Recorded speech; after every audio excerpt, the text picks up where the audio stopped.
In the unified celestial realm, Ristardi, the deity of restoration, is selected to rescue a world ranked as S difficulty from the Demon Lord. The S difficulty level presents a formidable challenge, even for seasoned gods, which greatly troubles her. Alone in her chamber, she reviews a roster of individuals she has filtered as potential heroes. By chance, she is hit in the face with the stats of a candidate named Saya. Upon examining his abilities, she realizes they are extraordinary. Convinced that he is undoubtedly the best choice, she proceeds to summon him.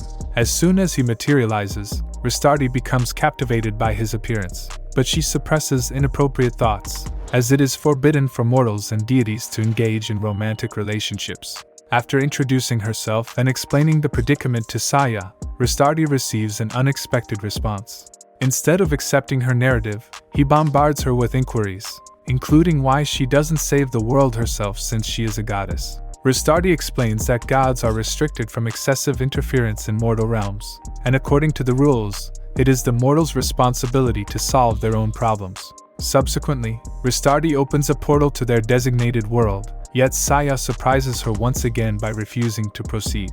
Instead, he insists on training beforehand to adequately prepare himself for the perilous world. Without wasting any time, Saya begins exercising in front of her. At that moment, Ristardi realizes that she overlooked his personality trait, which revealed his exceedingly cautious nature. Ristardi guides him to train in an unoccupied residence near her abode before venting her frustrations about him to her friend Eridoa, the goddess of the seal. Eridoa suggests that Ristardi tries to understand and befriend Saya, as mortals differ from gods, who are essentially immortal. Eridoa notes that it is prudent to make thorough preparations when facing an S difficulty challenge. After several days of training, Saya declares that he is adequately prepared. Ristardi examines his stats and is impressed by the substantial progress he has made through his workouts. Subsequently, she opens the portal once more, and the two of them venture through, finding themselves in Gibran, the world they are destined to save. Noticing a nearby town, they venture into it. Ristardi becomes irritated with Saya as he perceives each villager as a potential hidden foe, harboring distrust towards everyone and everything. It is during this time that they encounter a young girl named Nina, who provides them with directions around the town. After acquiring an unexpectedly large amount of supplies, Saya and Ristardi venture into the field, where they encounter their first foe, a slime monster.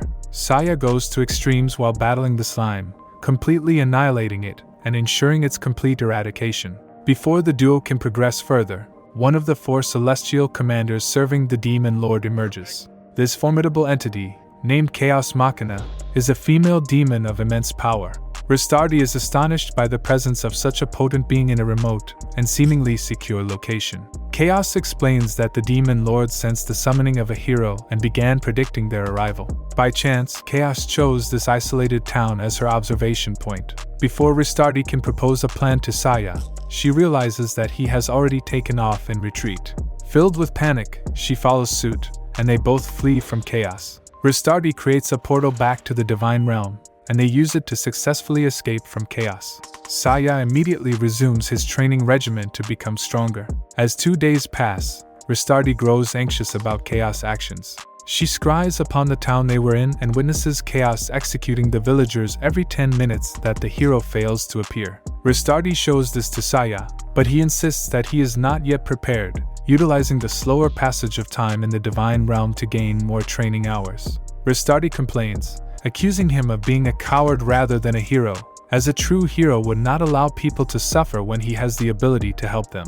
Saya counters by stating that if he dies, everyone in that world will perish anyway, so it is crucial to be thoroughly ready to save the world.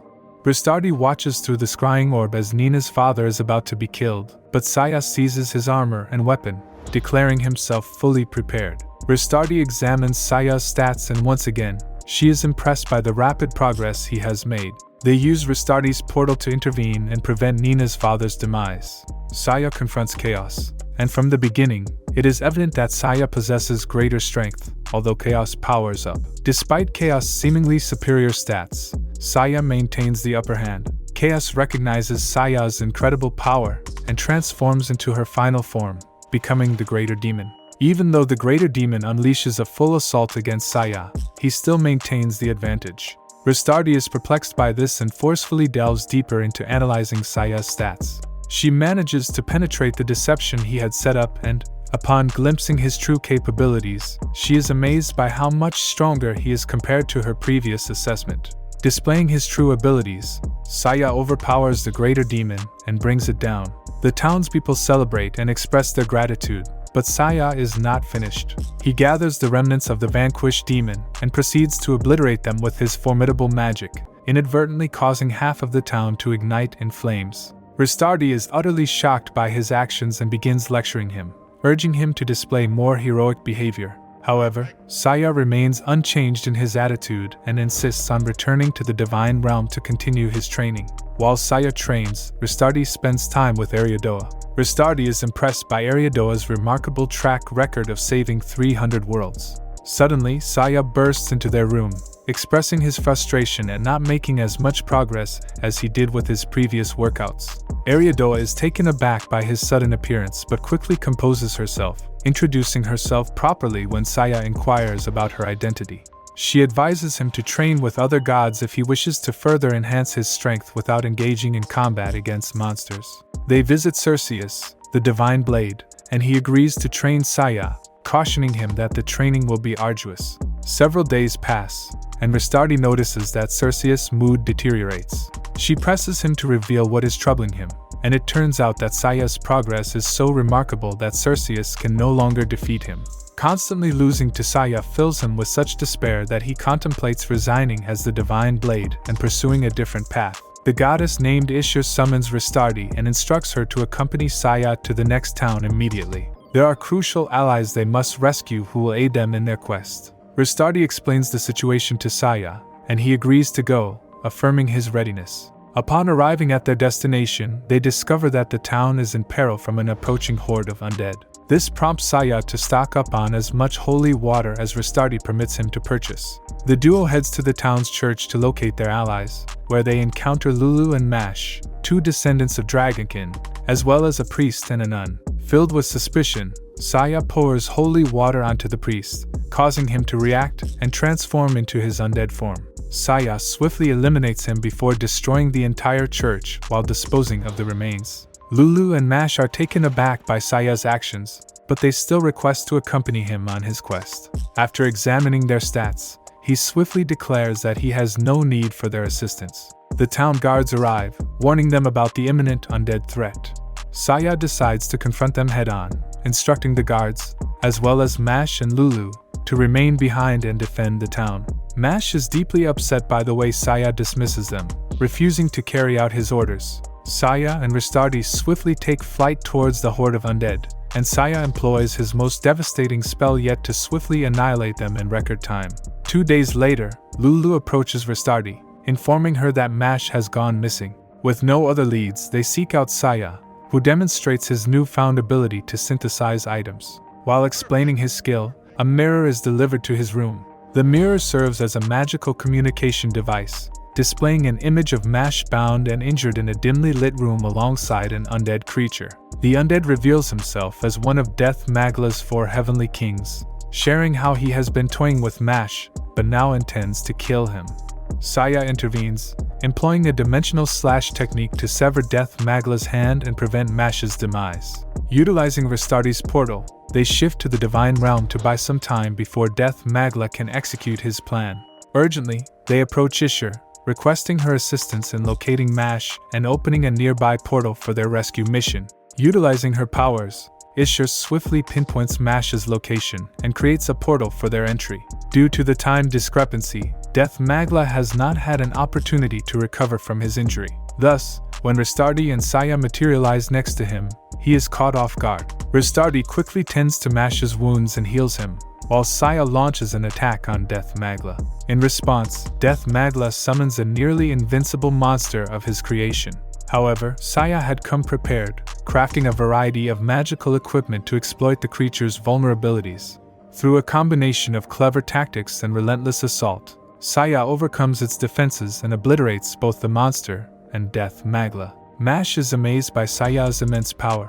Witnessing him in action for the first time, Saya decides to allow Mash and Alyala to join him after all, albeit in the role of his support and baggage carriers. Nonetheless, the two are overjoyed at the chance to assist him, especially considering Saya saved Mash's life. They inform him of an ancient prophecy that states he will acquire the mightiest weapon capable of defeating the Demon Lord if he accompanies them to the Dragon Den.